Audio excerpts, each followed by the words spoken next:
આજ બકુલના ઘરે જમવા જવાનું છે એટલે કસરત કરું, ભૂખ તો લાગે.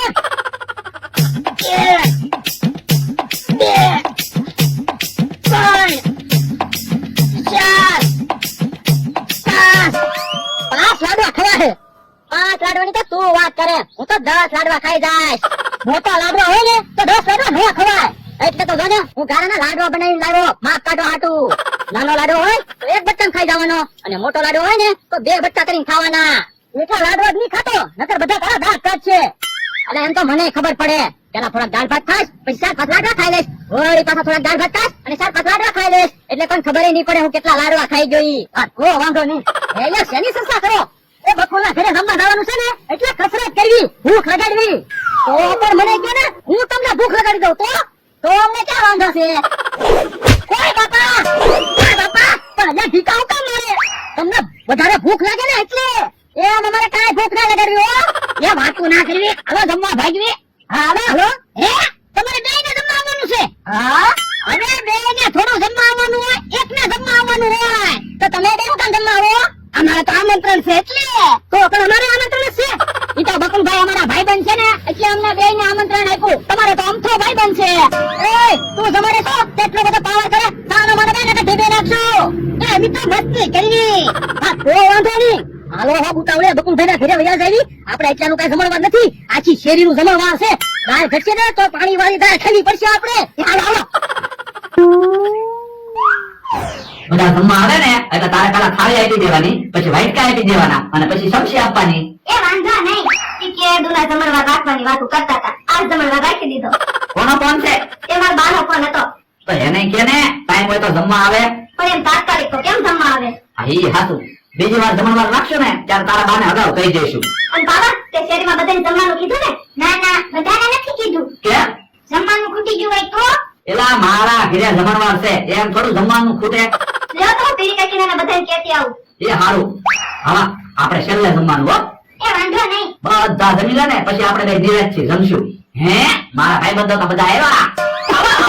એ ભાઈ આવો, ગ્લાસ કાઢવા વાળું કોઈ નથી.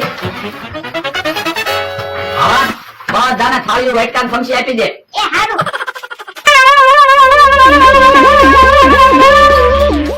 બસ લઈ આવે પા, હવે હું પીરસી દઉં.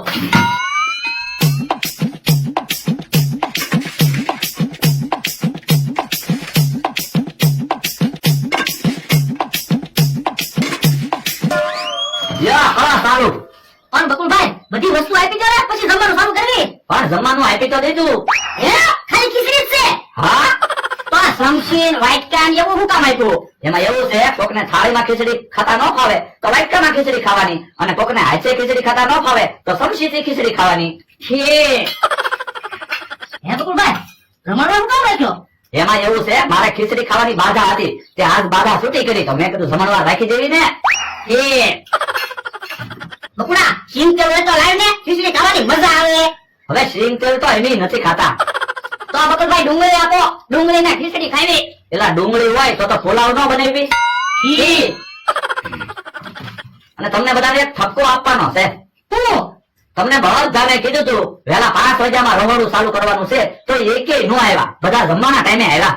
પણ બકુલભાઈ ખાલી ખીચડી જ બનાવવાની હતી તો 5 વાગે રહોડું હું કામ ચાલુ કર્યું?